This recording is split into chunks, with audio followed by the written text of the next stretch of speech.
Dear student, मेरा नाम doctor Mohan Murari Prasad है। मैं assistant professor commerce DAV PG college Siwan posted हूँ। स्टूडेंट्स, आज मैं आपको ऑडिटिंग के बारे में बताना चाहता हूँ, जो कि MCOM सेमेस्टर 2 में और BCOM पार्ट 1 दोनों में ऑनर्स पेपर ग्रुप में दोनों में ये चीज़ को है। ये सिलेबस के हिसाब से सबसे इम्पॉर्टेंट पॉइंट है और ये प्रायः हर साल एग्ज़ाम में इससे रहता ही रहता है। ऑडिटिंग, सबसे पहले ऑडिटिंग का मतलब क्या होता है? ऑडिटिंग का मतलब सिर्फ हिंदी में बोला जाए तो अंकेक्षण कहलाया जाता है। अंकेक्षण, ऑडिटिंग अंकेक्षण कहलाता है। अंकेक्षण शब्दों से ही स्पष्ट होता है कि अंकेक्षण मीन्स क्या होता है? अंकों का निरीक्षण। अंकों का निरीक्षण मतलब होता है, अंक से यहाँ मतलब हो गया हिसाब किताब और निरीक्षण से मतलब हो गया जांच, यानी हिसाब किताब की जांच करना ही अंकेक्षण कहलाता है। यानी सिंपल वर्ड में बोला जाए तो it is the examination of books of accounts, auditing. अब सवाल उठता है कि ऑडिटिंग जो शब्द है, ऑडिटिंग शब्द का ओरिजिन कहाँ से हुआ था, प्रारंभ कहाँ से हुआ था? तो ऑडिटिंग वर्ड, जो ऑडिट जो वर्ड है, वो लैटिन वर्ड ऑडियर से लिया गया है। ऑडियर जिसका मतलब होता था टू हियर, सुनना। तो पहले को उस समय में जो था, उस समय के था हिसाब किताब जो है एक विशिष्ट व्यक्ति द्वारा रखा जाता था, जिसको सामान्यतः मुनीम के नाम से वगैरह जाना जाता था। जब कोई व्यापारी या जब कोई संस्थान का मालिक अगर किसी हिसाब किताब के बारे में जानना रहता था तो वो या पता करना रहता था तो एक विशिष्ट व्यक्ति की नियुक्ति करता था और उसकी वो उससे पूछता था। वो बताता था कि हाँ, हिसाब किताब की स्थिति क्या है, और वो जांच कर बताता था कि हिसाब किताब में क्या स्थिति है वो चीज़ को। तो विशेषतः जो होता है ऑडिटिंग का मतलब होता है आपको जांच करके बताना। आज जब मतलब 1494 में 1494 में जब डबल एंट्री सिस्टम का आविष्कार हुआ था लुकास पैसियोली द्वारा, तो उस समय जो है वो अकाउंटिंग का जो स्कोप जो होता है, कार्य क्षेत्र जो होगा, बहुत विस्तृत हो गया है। और उन्होंने अकाउंटिंग्स के कैसे बनाया जाता, कैसे उसके नियम कानून, साथ ही साथ उन्होंने जो है वो ऑडिटर का भी जो है वो पूरा उसका अधिकार, कर्तव्य वगैरह का भी व्याख्या किया। तो पहले ज़माने में जहाँ तक था कि केवल मतलब क्या था, हिसाब किताब की जानना ही था, बतलाना ही रहता था, जो कि आज उसका कार्य क्षेत्र विस्तृत होकर हिसाब किताब की न केवल जांच करना, बल्कि उनको ये भी देखना होता है कि जो भी नियम बनाए गए हैं, जो भी स्टैट्यूट कंपनी जो भी अधिनियम में बनाया गया, उसका पूरी तरह से प्रावधान हो रहा है कि नहीं हो रहा है, ये चीज़ को है। जैसा कि में लिखा भी हुआ है कि the word audit takes its origin from the Latin word audire which means to hear. ठीक है, साफ लिखा हुआ है कि ये जो ऑडिट वर्ड जो है वो कहाँ से गया? लैटिन वर्ड ऑडियर से लिया गया, जिसकी उत्पत्ति हुआ है, जिसका मतलब होता है टू हियर, सुनना होता है। उन दिनों में बोलता है when ever trader in those days, when ever trader suspected fraud in his mind about the books of accounts, he appointed a person to hear the accounts from the accountant and gives his opinion about its correctness.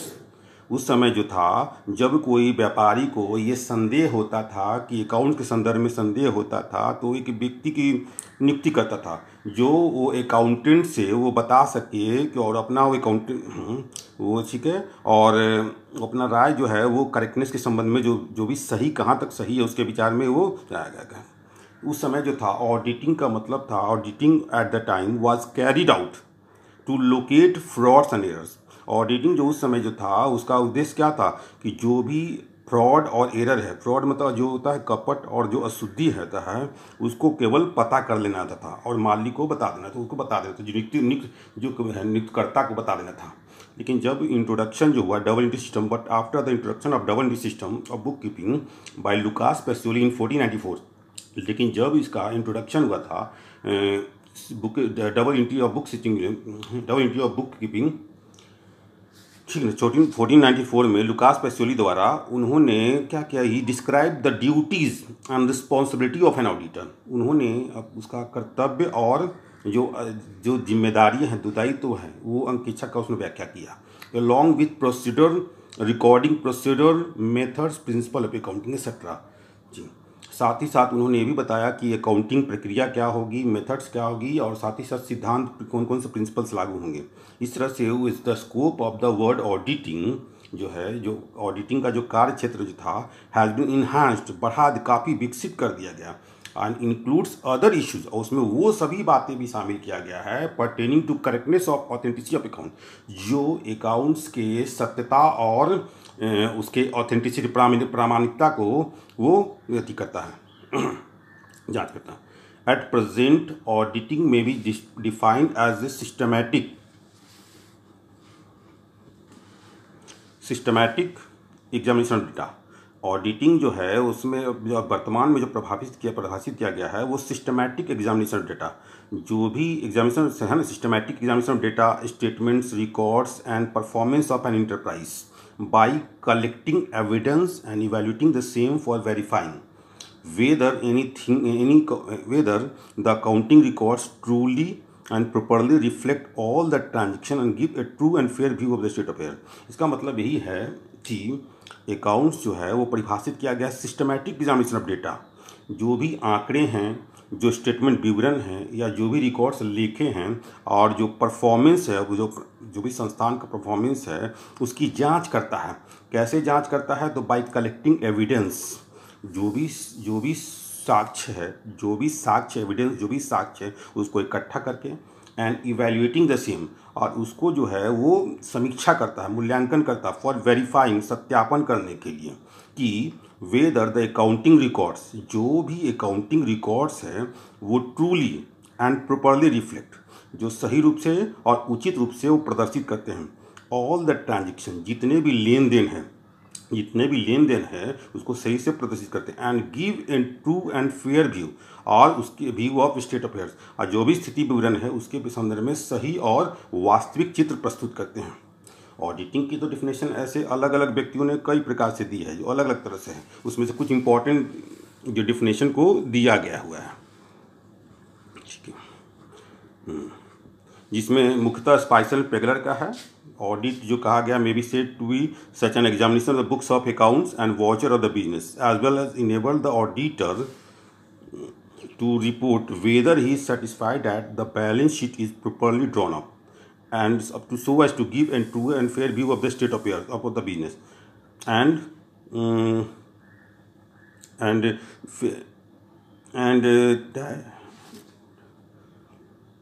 properly drawn so as to give a true and fair view of the state of affairs of the business, and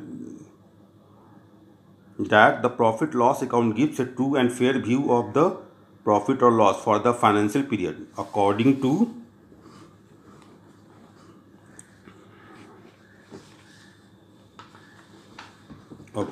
the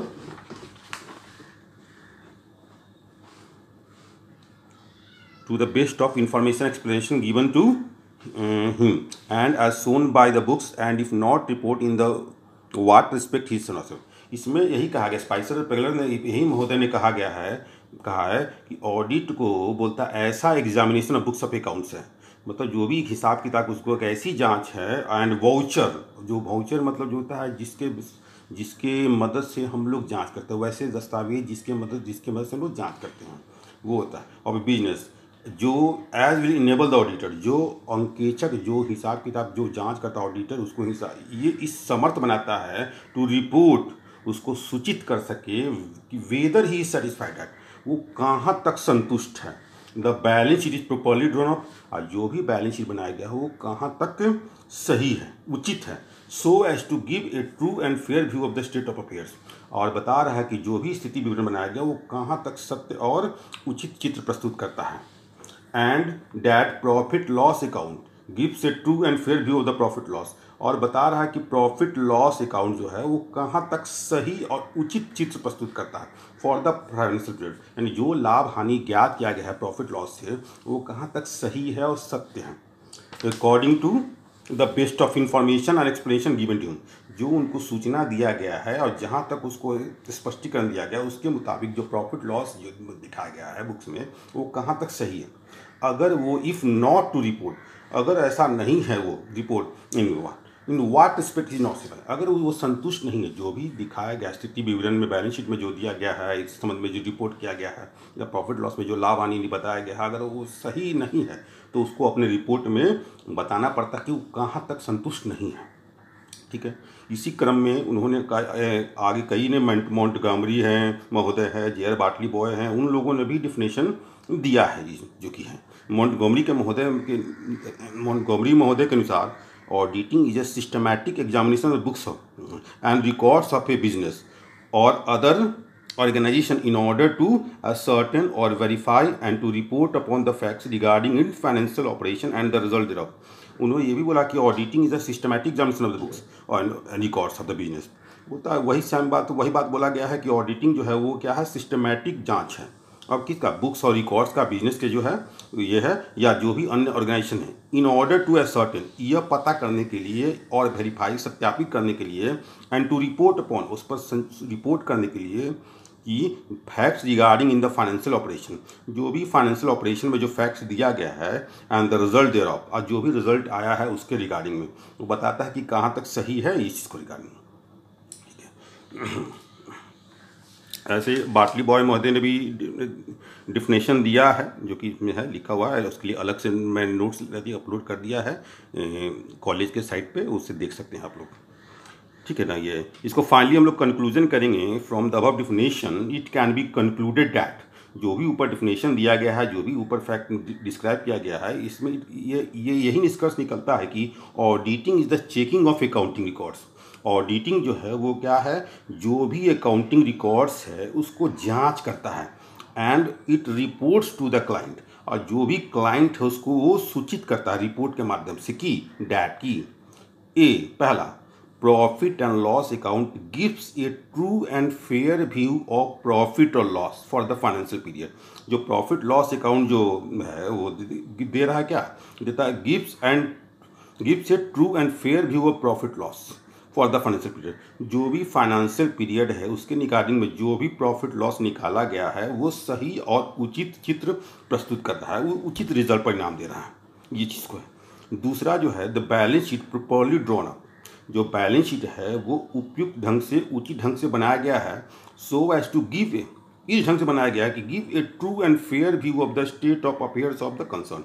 जो भी संस्थान है उसकी स्थिति विवरण को सही और उचित चित्र प्रस्तुत कर रहा है। ठीक है, तो मुख्यतः ऑडिटिंग का मतलब होता है वो जांच करना होता है। जो भी बुक्स ऑफ अकाउंट्स है, रिकॉर्ड्स है, जो वाउचर मीन्स होता है जो डॉक्यूमेंट्स है जिसके सपोर्टिंग, जिसके थ्रू, जिस डॉक्यूमेंट के बेसिस पे हम लोग जांच करते हैं उसको वाउचर बोलते हैं, ये चीज़ को होता है, जिसको प्रमाणक बोला जाता है। ठीक नहीं है, तो इसके रिगार्डिंग में इस चीज़ को है, ये होता है कि बोलते कि ऑडिटिंग क्या है, जो भी बुक्स ऑफ अकाउंट्स है या जो भी रिकॉर्ड्स है, जो भी स्टेटमेंट्स है, उसको जो भी सपोर्टिंग डॉक्यूमेंट्स होता है, जो दस्तावेज, जो साक्ष्य होता है, एविडेंस होता है, उसकी मदद से जांच करना होता है। और मुख्यतः यह बताना होता है कि जो भी बैलेंस शीट जो बनाया गया है वो सही ढंग से बनाया गया है कि नहीं, और सही और उचित चित्र प्रस्तुत कर रहा है कि नहीं। जो प्रॉफिट लॉस अकाउंट बनाया गया है और जो उसके थ्रू जो लाभ हानि निकाला गया है, प्रॉफिट लॉस निकाला गया, वो कहाँ तक सही है कि नहीं है।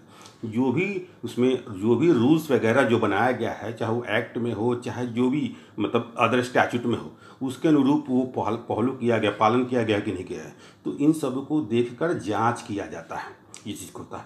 तो ऑडिटिंग का मतलब ये है।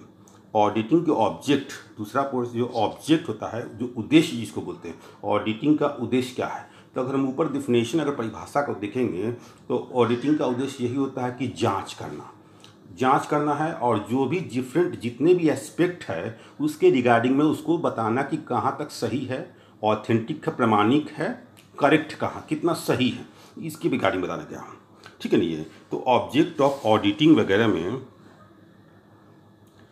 इसमें बताया गया है कि main object of auditing is to examine the documents concern with accounting. बोलता है कि जो मुख्य उद्देश्य होता है वो ऑडिटिंग का क्या होता है, टू एग्जामिन द डॉक्यूमेंट्स, जो भी डॉक्यूमेंट्स है वो कंसर्न विथ अकाउंटिंग, जो भी अकाउंटिंग संबंधित जो भी डॉक्यूमेंट है उसकी जांच करना, सो डैट, ताकि their truthness and completeness can be just, इस ढंग से मतलब सो डैट, ताकि उसका जो सत्यता है और जो पूर्णता है वो उसकी जांच किया जा सके। मुख्य उद्देश्य यही होता है कि जो भी अकाउंटिंग रिकॉर्ड जो संबंधित है उसकी जांच करना कि कहाँ तक वो सत्य है और कंप्लीट है। However the object of audit में बी क्लासिफाइड इनटू 3 पार्ट्स। ये तो मुख्य उद्देश्य था। इसके अलावा उसी के इस हिसाब से देखा जाए तो ऑडिटिंग के क्या हुआ, मुख्यतः 3 चीज़ को बांटा, उसको 3 भागों में बांटा गया। पहला होता है प्राइमरी ऑब्जेक्ट, जिसको मेन ऑब्जेक्ट बोलते हैं, मुख्य उद्देश्य बोलते हैं। दूसरा होता है सेकेंडरी ऑब्जेक्ट, जिसको हम लोग सहायक उद्देश्य बोलते हैं। मुख्य उद्देश्य को पूर्ति करने में जो भी आवश्यक होता है वो सहायता करता है, वो उद्देश्य वो सहायक उद्देश्य होता है। इसके अलावा भी अन्य उद्देश्य हैं जिसको अदर ऑब्जेक्ट होता है। तो 3 भागों में बांटा गया है, प्राइमरी यानी मेन ऑब्जेक्ट, दूसरा होगा सेकेंडरी ऑब्जेक्ट और तीसरा हो गया अदर ऑब्जेक्ट।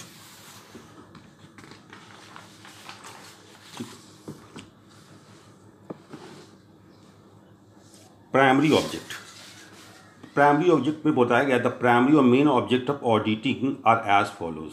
जो मुख्य उद्देश्य जो ऑडिटिंग का है वो इस प्रकार से है। पहला, to check the accounting record with the help of vouchers, statements और एनी अदर डॉक्यूमेंट्स। जैसा कि हमने ऊपर ही बताया था कि ऑडिटिंग का जो क्या होता है, मुख्य उद्देश्य में क्या आएगा, पहला आता है to check the accounting records, जो भी अकाउंटिंग रिकॉर्ड्स है उसकी जांच करना with the help of vouchers. कैसे बोलता है, तो इसकी सहायता से तो बोलता है वाउचर्स, स्टेटमेंट्स और एनी अदर डॉक्यूमेंट्स। जो भी वाउचर है, स्टेटमेंट है या अन्य कोई भी दस्तावेज है उसकी मदद से वो अकाउंटिंग रिकॉर्ड को जांच करना कि कहाँ तक वो सही है, सत्य है। दूसरा होता है जो रिकॉर्ड है वो भी देखना कि सत्य है, कैसे हो तो वेरीफाई करना पड़ेगा। To verify the vouchers, statements और अदर रिलेटेड डॉक्यूमेंट्स, जिसकी सहायता से जो डॉक्यूमेंट या जो वाउचर स्टेटमेंट की मदद से हिसाब किताब की जांच करना है, तो उस वाउचर को भी प्रामाणिकता को भी जो उसका प्रामाणिकता जो ऑथेंटिसिटी को भी टेस्ट करना होता है कि वो जो दिया गया है, वो जो उसके साथ जिसके भरोसे जांचा जा रहा है वो कहाँ तक सही है कि नहीं, ऑथेंटिक है कि नहीं है। तो वही सेकेंड पॉइंट में है, to verify the vouchers, statements and other related documents. जो भी मतलब वाउचर है, स्टेटमेंट है, अदर जो भी डॉक्यूमेंट्स है उसको वेरीफाई करना, सत्यापित करना कि वो सही है कि नहीं। तीसरा जो आता है, to check the accounts are complete, authentic and as per law. ये भी देखना होता है कि जो भी अकाउंट्स बनाया गया है वो पूर्ण है कि नहीं, ऑथेंटिक प्रमाणिक है कि नहीं और नियम के अनुसार है कि नहीं। नियम में जो भी हो गया, जो विधान बनाया गया उसके अनुसार, कंपनीज एक्ट या अदर जो भी हो गया। फोर्थ में आ जाता है, to ascertain whether balance sheet gives a true and fair view of state of affairs of the concern at the end of the financial period। ये बताना कि जो बैलेंस शीट बनाया गया है gives a true and fair view of the state of affairs of the concern at the end of the financial period। बोलता है किसी फाइनेंशियल पीरियड के अंत में, जो कि सामान्यतः 31 मार्च माना जाता है जिसमें उसके अंत में जो कंसर्न का, जो संस्थान का जो स्थिति विवरण जो बनाया गया है, जो बैलेंस शीट बनाया गया है, वो सही और उचित चित्र प्रस्तुत कर रहा है कि नहीं कर रहा है, इसको ये पता लगाना। पांचवा जो है, to ascertain whether the profit loss account has been drawn according to law and gives a true and fair view of the concern। ये भी सेकेंड जो है, तो इसमें पता लगाना होता है कि जो प्रॉफिट लॉस अकाउंट जो बनाया गया है वो उपयुक्त ढंग से, उचित ढंग से बनाया गया कि नहीं, और जो प्रॉफिट लॉस जो निकाला गया है, ठीक नहीं, ये प्रॉफिट लॉस निकाला गया वो कहाँ तक सत्य और उचित है। और ये भी बताया गया कि ये जो भी प्रॉफिट लॉस बनाया गया वो जो फॉर्मेट है या जो भी स्टैट्यूट है, जो कानून बनाया गया, नियम जो बनाया उसके अनुरूप है कि नहीं है, और प्रॉफिट लॉस जो निकाला गया है वो कहाँ तक सही है और उचित है कि नहीं। ये मुख्य उद्देश्य है, ठीक है। एक ऑडिटिंग के मुख्यतः 5 उद्देश्यों में बांटा गया है, ये चीज़ को है। अब उसके बाद ये अब सवाल उठता है कि पांचों को उद्देश्य को पूरा करना है तो उसके रिगार्डिंग में क्या होता है, ये तभी संभव है ना, पांचों।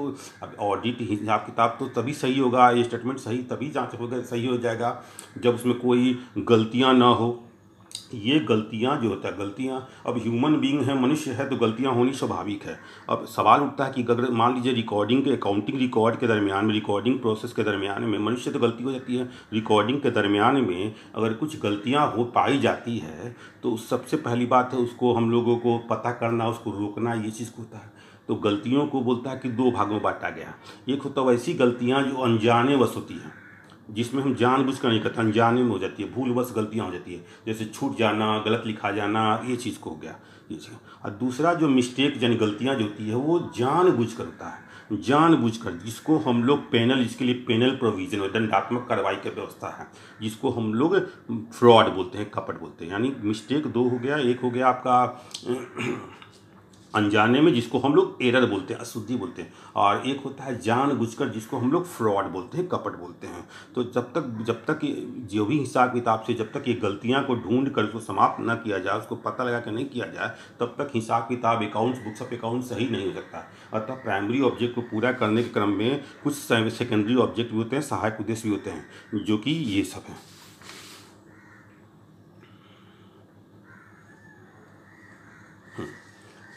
सेकेंडरी ऑब्जेक्ट तो बोलता है कि while performing his main task the auditor must very satisfy himself that the accounts are not incorrect due to fraud और एरर। बोलता है जब हम मेन टास्क को, जो ऑडिटर का ऊपर जो दिया गया था प्राइमरी ऑब्जेक्ट, उसको हम लोग जब करते हैं, करते समय ये हम अपने आप को संतुष्ट करना पड़ता है कि जो अकाउंट जो है वो बना हुआ है वो इनकरेक्ट नहीं है ड्यू टू फ्रॉड एरर। जो भी कपट है या जो भी अशुद्धियाँ उसकी वजह से गलत गलत नहीं है।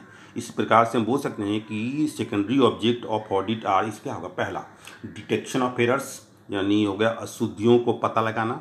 दूसरा होगा डिटेक्शन ऑफ फ्रॉड, जो भी छल कपट है उसको पता लगाना। और तीसरा सिर्फ पता ही लगाना बल्कि उसको रोकने की व्यवस्था करना, prevention of error and frauds. ठीक है, जो अशुद्धि और जो फ्रॉड है उसको रोक लगाना। ठीक है, तो हम लोग ये सेकेंडरी ऑब्जेक्ट है। सेकेंडरी ऑब्जेक्ट में डिटेक्शन ऑफ एरर से एरर्स की बात हो गई है, तो एरर को हम लोग पता लगाना होता है।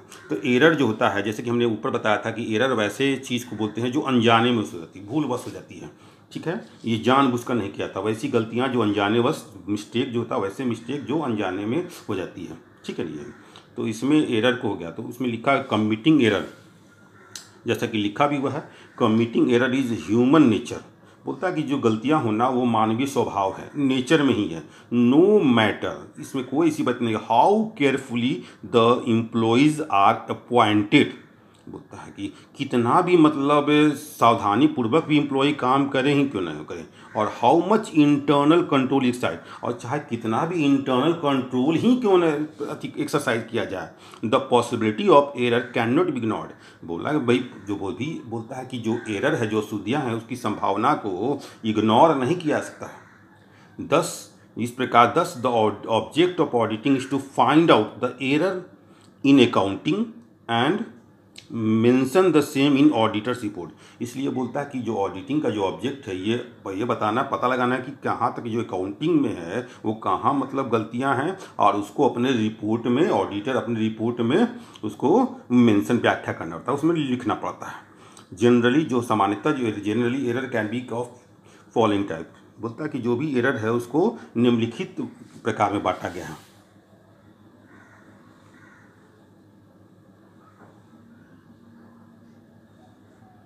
जिसमें पहला आता है आपका error of omission. Error of omission में होता है भूल चूक की अशुद्धियाँ। ये बोलता है वैसे गलतियाँ होती हैं जो भूलवश लिखना से ही छूट जाता है, मतलब किसी कारण से माइंड में डिस्टर्ब होने की वजह से, या किसी कारण से जो होता है, अगर हम किसी ट्रांजेक्शन को बुक्स ऑफ अकाउंट्स में एंट्री ही नहीं कर पाते हैं, भूलवश छूट जाता है, तो उसके लिए होता है, तो उसको हम लोग एरर ऑफ ओमिशन होता है, इसको हम लोग कहते हैं। ठीक है ना, ये जैसे बोला भी गया, when an entry is not be recorded और left to be record in the books of account completely और पार्सली, या तो पूर्ण रूप से या पार्ट्स रूप से अगर नहीं बुक्स ऑफ अकाउंट्स में रिकॉर्ड होता पता है, छूट जाता है, तो उसको हम लोग एरर ऑफ ओमिशन कहलाता है, भूल चूक की गलतियाँ कहलाता है। तो बोलता है, सवाल उठता है कि ऐसी जो गलतियाँ हैं, बोलता है सच टाइप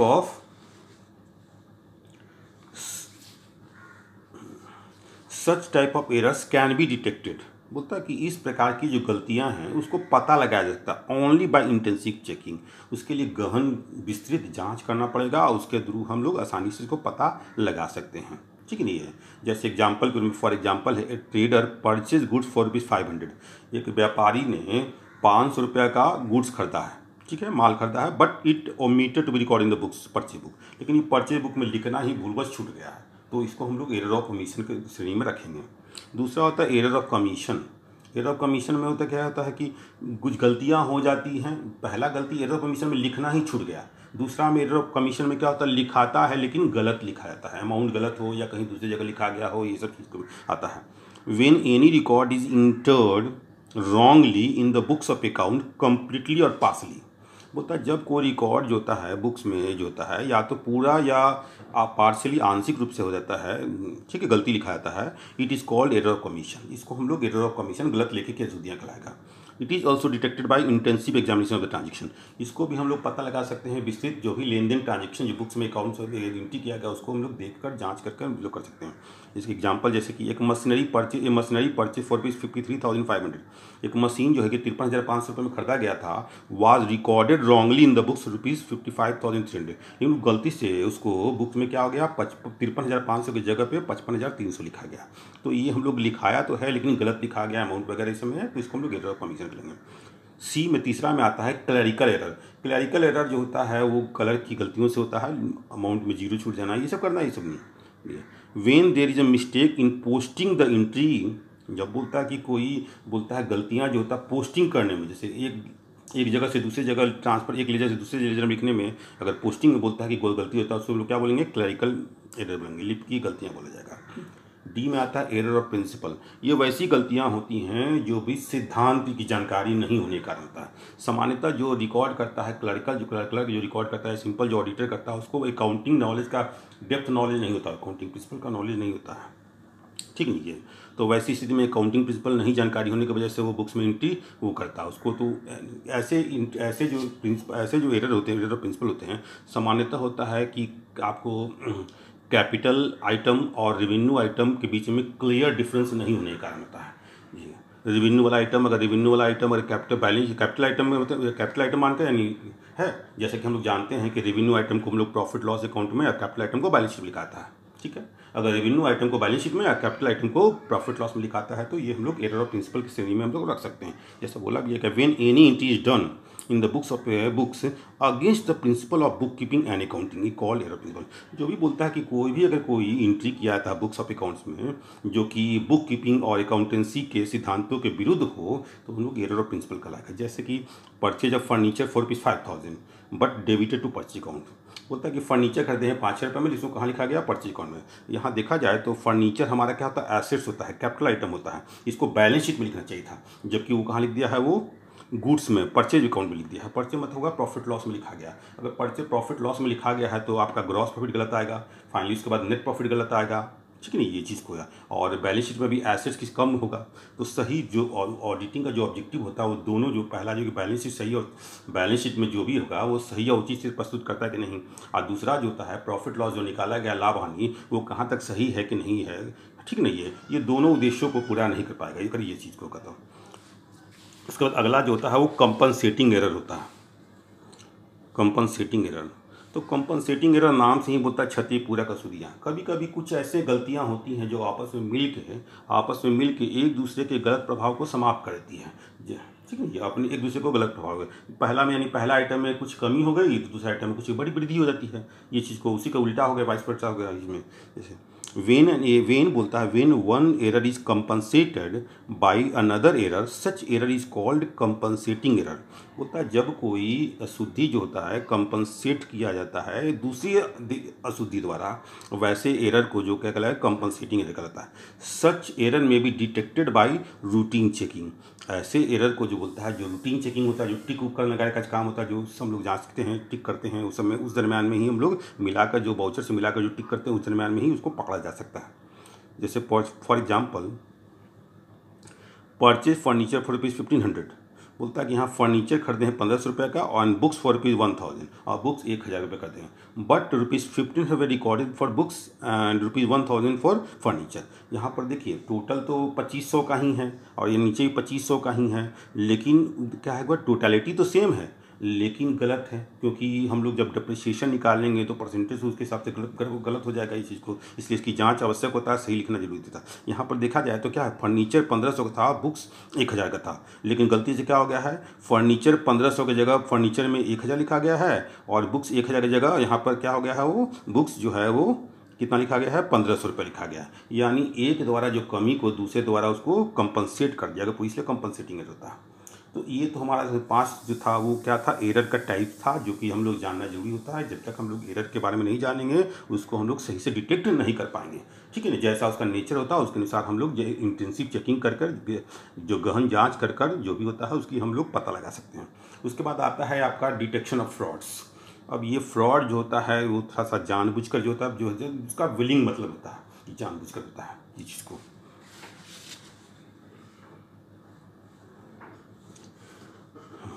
तो यहाँ फ्रॉड का मतलब होता है, फ्रॉड मीन्स फॉल्स रिप्रेजेंटेशन और entry made intentionally to deceive anybody. बोलता है फ्रॉड का मतलब क्या हुआ, गलत प्रस्तुतिकरण या एंट्री जो होता है मेड इंटेंशनली, जानबूझकर, टू डिसीव समबडी, जो किसी को धोखा देने के इरादे से किया गया हो। ठीक नहीं, ये फ्रॉड कहलाएगा। इन अदर वर्ड्स, दूसरे शब्दों में बोला जाए, fraud is an error. Fraud वैसी अशुद्धियाँ हैं मेड विलफुली, जो कि जानबूझकर किया जाता है, और keep knowing with a view to cheat others, और यह जानते हुए कि है तब भी दूसरे को क्या होता है, धोखा देने के उद्देश्य से किया जाता है। It is a serious mistake, ये एक बहुत ही सीरियस मतलब मिस्टेक, गलतियां हैं, that is reported, that is required to be detected, जो कि पता लगाना इसका आवश्यक होता है, by the auditors for correctness of the accounts. बोलता है अकाउंट्स के सही करने के लिए इसकी पता लगाना बहुत आवश्यक होता है। And suggesting panel action against him, यदि बोलता है कि जो भी इसमें इन्वॉल्व है, जो भी मतलब जानबूझकर करता है, फ्रॉड जो करता है वो, उसके विरुद्ध में वो सजेस्ट भी करता है कि दंडात्मक कार्रवाई के लिए जो भी व्यक्ति शामिल होता है। फ्रॉड में भी ऑफ सच टाइप, फ्रॉड जो होता है वो निम्न प्रकार का होता है। पहला होता है मिस अप्रोप्रिएशन और एम्बेजलमेंट ऑफ कैश। जो कैश का जो होता है गलत होता है, क्या होगा, गबन, रोकड़ का गबन जिसको हम लोग बोलते हैं, ठीक नहीं है। तो सामान्यतः कैश के संबंध में ज़्यादातर फ्रॉड जो होता है वो कैश के रिगार्डिंग होता है। अतः जब भी अगर कैश को होता है, कैश को हम लोग विस्तृत जांच करना चाहिए, कैश बुक की विस्तृत जांच करनी चाहिए। और ये बहुत बड़ा सीरियस क्राइम माना गया है, जैसे कि आप कम रिकॉर्ड करके, पैसा को कम रिकॉर्ड करके, या अन्य जो भी तरीके हैं उसके द्वारा। दूसरा मतलब है आपको इम्बेजलमेंट ऑफ मिसअप्रोप्रिएशन और इम्बेजलमेंट ऑफ गुड्स, यानी जो भी गुड्स है, आपका जो माल है उसका गबन करके, यानी आप खरीदते हैं जो बुक्स में जो खरीदे उसको कम एंट्री कर कर, या कम शो कर कर, या जो चोरी हुआ है हमें उसको ख़राब सामान दिखाकर, वैसा बहुत सा चीज़ है, उसको हम लोग कर सकते हैं, उसको हम लोग, ये फ्रॉड की श्रेणी में आता है, तो इनकी जाँच भी जरूरी आती है।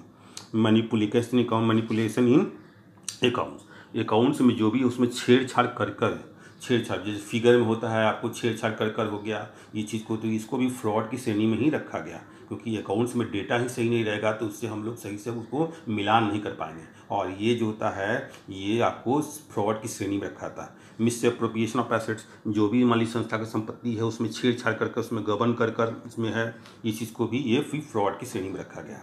तो यानी फ्रॉड जो होता है वो जानबूझकर मतलब किया गया मिस्टेक होता है, जिससे दूसरे को या संस्थान को वो धोखा दे सके, और इसी को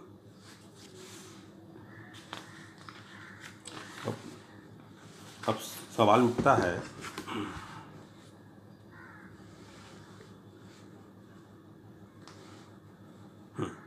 और हम लोग उसमें ऑडिटिंग में पढ़े कि हम लोग डिटेक्शन ऑफ सेकेंडरी ऑब्जेक्ट में था, detection of error and detection of fraud. तो सिर्फ बोलता है कि एरर और फ्रॉड को सिर्फ पता लगाना ही नहीं उद्देश्य होता है, बल्कि उनका रोकना भी उसका उद्देश्य होता है, उसको रोकना भी, क्योंकि जब तक वो रुकेगा नहीं तब तक अकाउंट जो कंप्लीट ये जो होता है और ऑथेंटिक नहीं माना जाएगा।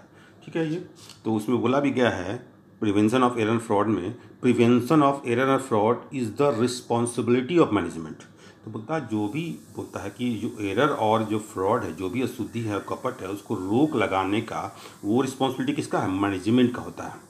Audit is not expected to prevent error fraud, audit से ये उम्मीद नहीं कर सकते हैं कि वो रोक दे, जो भी एरर और फ्रॉड जो है उसको रोक दे, ये ठीक है। But considering to frame opinion, लेकिन बोलता है चूँकि उसको ओपिनियन फ्रेम करना होता है ऑडिट रिपोर्ट के माध्यम से, जो कि अकाउंट्स कहाँ तक करेक्ट है, तो वही उसी बात को ध्यान में रखते हुए, but considering to frame opinion on correctness, truthfulness and authenticity of overall accounts. बोलता है जो भी अकाउंट्स ओवरऑल है उसके बोलता है कि करेक्टनेस, सही, ट्रूथनेस, सत्यता, और उसका ऑथेंटिसिटी, प्रामाणिकता के संबंध में उसको जो अपना राय व्यक्त करना होता है उसके संबंध में, the auditor can give the management valuable advice. तो वो उसके संदर्भ में क्या होगा, ऑडिटर क्या होगा, मैनेजमेंट को वो महत्वपूर्ण सुझाव दे सकता है for strengthening the internal control system. जो भी इंटरनल कंट्रोल सिस्टम होता है, जो इंटरनल कंट्रोल आंतरिक कंट्रोल सिस्टम होता है, ये है उसको मजबूत बनाने के लिए, and bye implementing such advice, और इस जो एडवाइस, जो सुझाव है, उसको इम्प्लीमेंट करके management can prevent error and fraud in better way. अब बोलता है मैनेजमेंट जो भी सुझाव देता है ऑडिटर जो अपने रिपोर्ट के माध्यम से मैनेजमेंट उसको लागू करके उसको सुझाव को मानकर वो एरर जो भी फ्रॉड और एरर जो है जो भी अशुद्धि जो कपट है उसको काफ़ी अच्छे ढंग से उसको रोक सकता है। इन दिस वे, इस प्रकार से हम कह सकते हैं कि audit prevents error and fraud for to a certain extent. यानी ये कह सकते हैं हम लोग कि ऑडिट जो होता है वो जो भी अकाउंट्स में जो एरर और फ्रॉड है उसको काफ़ी हद तक वो रोक सकता है, रोकने में मदद कर सकता है। अब रही बात तीसरा जो होता है वो है ऑडिट का तो मेन ऑब्जेक्ट था, प्राइमरी ऑब्जेक्ट था, दूसरा सेकेंडरी ऑब्जेक्ट था। उसके अलावा भी तीसरा जो अदर ऑब्जेक्ट्स होते हैं इसका भी प्रभाव रहता है, क्योंकि जब ऑडिट होता है तो मोरल प्रेशर बनता है अदर पर्सन जो भी इसमें इन्वॉल्व होते था। इसमें अदर ऑब्जेक्ट्स में क्या आता है, other objects of audit are first to give moral effect on the employee with a view to enhance their efficiency. बोलता है कि जो भी एम्प्लॉई इसमें इंगेज्ड है उस पर एक बोलता है कि नैतिक प्रभाव डालता है with view to enhance their efficiency. वो अपना उसकी जो कार्यकुशलता है, कार्यक्षमता है उसको बढ़ा सकें। क्योंकि ऑडिट जब होता है तो श्रमिक जो भी एम्प्लॉई होता है उसके मन में ये भय बना रहता है कि नहीं भाई हम वो भी गलती करेंगे तो पकड़ा जाएंगे। वैसी स्थिति में वो अपने जितना भी उसमें स्किल्ड होता है, जितना भी उसमें जानकारी जितना भी होता है, वो मेहनत होता है जितना मेहनत और जितना वो स्किल्ड है उसके अनुसार वो काम करता है। इससे उसकी कार्यक्षमता जो है बढ़ जाती है। दूसरा, to satisfy the government officer through presentation of audit report. और बोलता है कि गवर्नमेंट जो भी ऑफिसर है उसको संतुष्ट करना थ्रू प्रेजेंटिंग ऑडिटर रिपोर्ट्स। क्योंकि ऑडिट होने के बाद ऑडिटर अपना रिपोर्ट देता है, संस्थान के बारे में रिपोर्ट देता है। उस ऑडिटर रिपोर्ट के थ्रू में कोई भी व्यक्ति या सरकारी जो अधिकारी गवर्नमेंट ऑफिसर है वो जान सकता है कि उसका संस्थान में क्या क्या चीज़ें हैं, क्या गलतियां हैं, कितना सही है, अकाउंट्स कहाँ तक करेक्ट है, ये ऑथेंटिक है, इसके बारे में चीज़ होता है। ठीक। तीसरा में टू फॉलो लीगल फॉर्मेलिटीज़। इसमें ये भी होता है कि ऑडिट में दिख रहा है कि जितने भी जो लीगल फॉर्मेलिटीज़ होते हैं, जो भी कंपनीज एक्ट है, अकाउंटिंग रूल्स है, या जितना भी गवर्नमेंट का इंस्ट्रक्शन है उसको कहाँ तक वो पालन किया गया है कि नहीं करना है, ये भी इस पर जांच रहता है। ठीक है। इस प्रकार से ऑडिटिंग में जो मेन चीज़ तो जो था आपका डिफिनेशन था और इसमें आता है आपका ऑब्जेक्ट के 3 भागों में बांटा गया। ठीक नहीं है, पहला होगा प्राइमरी ऑब्जेक्ट, दूसरा हो गया सेकेंडरी ऑब्जेक्ट और तीसरा हो गया अदर ऑब्जेक्ट। ठीक है, ओके, थैंक यू।